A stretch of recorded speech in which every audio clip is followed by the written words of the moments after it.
तो भैया आज सुबह सुबह हमें मन हुआ दही चूड़ा खाने का, तो हमने कहा कि चलो भैया, तो फिर देरी किस बात की, खाने पीने की चीज़ों में इतना सोचा नहीं करते। तो हमने और रौनक ने प्लान बनाया और फटाफट से हम लोग निकल गए। वैसे तो दही चूड़ा की बहुत सारी स्पॉट है पटना में, लेकिन हमने एक बहुत पहले ढूंढ रखी थी। तो हम फटाफट से ऑफिस से निकले, हमने लिफ्ट लिया। लिफ्ट में घुसे तो गार्ड साहब मिल गया। हमने गार्ड साहब से पूछा बाल ठीक करते करते कि गार्ड साहब ये बताइए कि इतनी गर्मी है, नाश्ता क्या किया है। तो गार्ड साहब ने मुस्कुराते हुए जवाब दिया कि भैया सत्तू से बेहतर तो उन्हें कुछ समझ में नहीं आता। फिर हमने दही चूड़े के बारे में बताया, तो उन्होंने कहा कि हाँ ठीक है, दही चूड़ा भी बहुत अच्छा रहता है। फिर हम निकल गए, फटाफट से बाइक स्टार्ट की और आगे सड़क पर। जब तक यहाँ पहुंचे पता चला कि भैया रौनक भैया ने हेलमेट छोड़ दिया अपना। दौड़ते दौड़ते भैया गए अपना हेलमेट लाने, और जब तक वो हेलमेट लाने गए हमने कहा कि थोड़ा शीशे को साफ कर लिया जाए, देखने में बढ़िया मदद करता है ये। दौड़ते दौड़ते भैया हेलमेट लेके आ गए। उसके बाद हम निकल पड़े अपने दही चूड़ा के लिए ललित भवन के ठीक पीछे, और यहाँ से यू टर्न लेते हुए हम पहुँच गए अपने बेली रोड पे। ये ललित भवन सामने ऑपोजिट साइड में दिख रहा है। फिर हमने यहाँ से पंचमुखी हनुमान मंदिर से यू टर्न लिया। उसके बाद सीधे हम पहुँचे अपने दही चूड़ा वाले स्पॉट पे। भाई साहब क्या दही चूड़ा मिलती है, सिर्फ दही चूड़ा नहीं मिलते हैं यहाँ पे, और भी बहुत सारी चीज़ें मिलती हैं। लाइक सेव बुनिया मिलता है आपको, लिट्टी चोखा, लिट्टी सब्जी मिलती है, और बाकी लोगों को वो दही चूड़ा खिला रहे थे। तब तक हमने कहा कि दही चूड़ा से पहले एक प्लेट सेव बुनिया हो जाए तो कितना मजा है। उन्होंने फटाफट से हमारी सेव बुनिया की एक प्लेट लगा दी।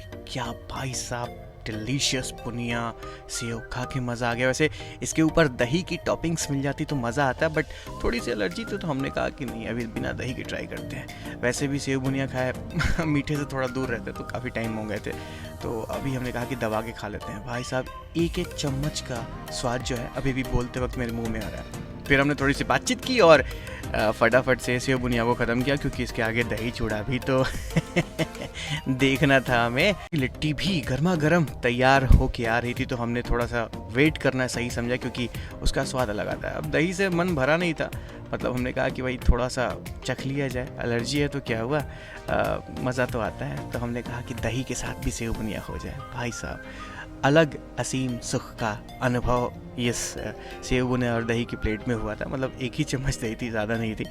फिर हम वेट करने लगे अपनी लिट्टी का, लेकिन रौनक जी ने कहा कि भाई उनसे रहा नहीं जा रहा, तो उन्होंने फटाफट से अपने दही चूड़ा की प्लेट जो है वो भैया से बोल के लगवानी शुरू कर दी। क्या मलाईदार दही, मोटी सी छाली। फिर भैया की एक अच्छी बात ये है कि वो गर्मा गर्म दूध की छाली भी डालते हैं हल्का सा, और फिर चीनी आप जितना मांगे उतना आपको मिल जाएगा। और सिर्फ दही चूड़ा नहीं भैया, सब्जी भी मिलती है यहाँ पे। आलू चने की ज़बरदस्त सब्जी भी थी, हरी मिर्च भी देते हैं लेकिन मांगने पर।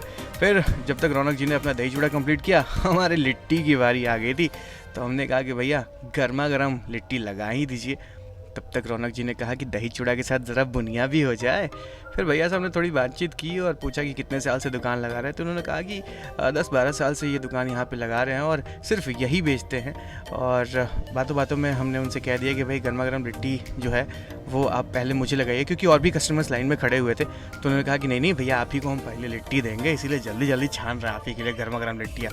और ये लिट्टियाँ गई इधर, मेरे से तो रहा नहीं जा रहा था कि फटाफट से वो प्लेट लिट्टी की आ जाए। भैया ने फटाफट लिट्टी को तोड़ा और उसके बाद उसमें आलू और चने की सब्ज़ी जो है वो डाली।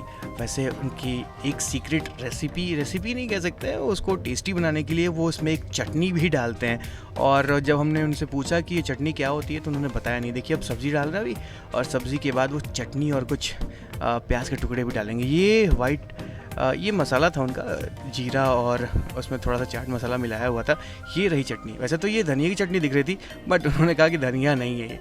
तो हमने पूछा, बट उन्होंने बताया नहीं। उन्होंने कहा ठीक है, हमें क्या मतलब है, हमें तो बस खाने से मतलब है। तो हमने फटाफट से, मतलब अब तो रहा ही नहीं जाता, जैसे जैसे प्लेट तैयार हो रही थी हम कह रहे थे यार जल्दी से मेरे हाथों में आए, और ये आई मेरे हाथों में इसकी प्लेट। और हमने कहा कि भाई साहब इसे भी ख़त्म कर देते हैं। तो फटाफट से हमने ख़त्म किया अपनी लिट्टी और सब्ज़ी। इसके बाद हमने थोड़ी सी बातचीत करके भैया से पूछा कि भैया यहाँ के एड्रेस बताइए। तो भैया ने बड़े शर्माते हुए कहा कि ललित भवन के पीछे आप आ जाइए ना। फिर हमने थोड़ा सा ऑफिस के लिए भी पैक करवा लिया था दही चूड़ा, और वो रौनक भैया छोड़ के जा रहे थे। तो हमने कहा बे कम से कम दही चूड़ा तो लेके आ। फिर हम दही चूड़ा खा के, सेव बुनिया खा के, लिट्टी सब्ज़ी खा के ये बैठे अपनी राम प्यारी पर और वापस निकल लिया ऑफिस की तरफ।